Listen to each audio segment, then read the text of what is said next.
One man is dead tonight, shot by officers in the emergency room of a local hospital. Multiple agencies are investigating this case. The BCI is taking the lead. The latest on the investigation in a moment, but first a warning. We are about to show you video that has audio of today's shooting. It could be disturbing to some people, but it gives us a sense of the tense moments that played out in St. Anne's Hospital this afternoon. We first hear part of the exchange with the suspect, commands from police, and then you will hear a lot of gunfire. It might be disturbing for some of you, so you may want to mute your television for the next 30 seconds. A woman in the ER with her daughter heard the commotion. They hid, then she hit record. Keep your hand up, Jack! Keep it up! Keep your hand up! I swear to God,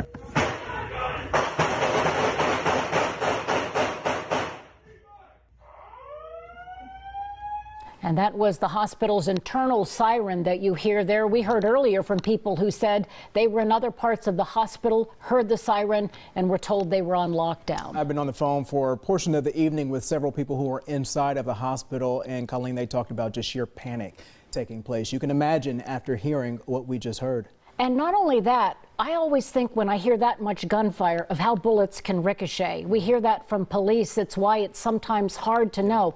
That much gunfire in close quarters, it had to be terrifying. So let's get the latest on the investigation. NBC4's Eric Halpern has been covering this story since this afternoon.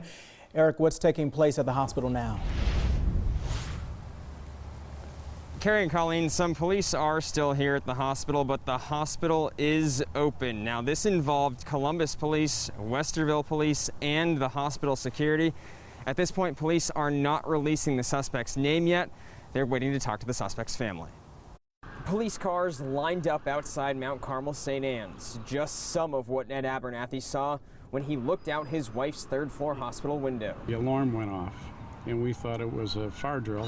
It turns out the alarm was for a shooting that happened in the emergency department. And I went to the window, and that's when I looked out over the front here and saw the 13 cars with lights on. Other visitors say they saw officers running into the hospital.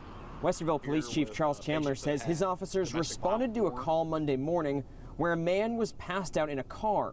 That man would later be the suspect. Paramedics ended up taking him to the hospital, and Chandler says police went with them. The scene is secure and safe. No officers, hospital staff, or physicians were injured.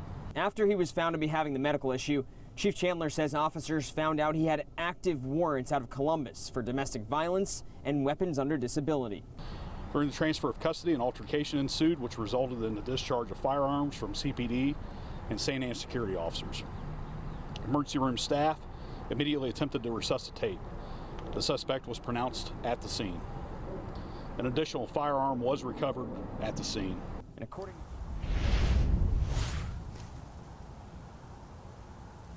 And at this point, we're still waiting on a lot of details about what exactly happened in that emergency department between the suspect and police. One of the big questions there, at what point did police find out that he was armed? Again, that's all under investigation by BCI at the Ohio Attorney General's office.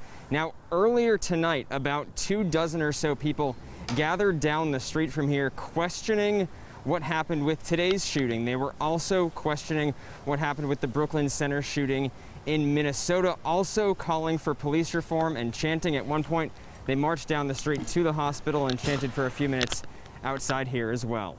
Live and local for you in Westerville, I'm Eric Halpern, NBC4. Eric, thanks. NBC4 will stay on top of this story and bring you the very latest developments as they become available. Be sure to refresh NBC4i.com for updates.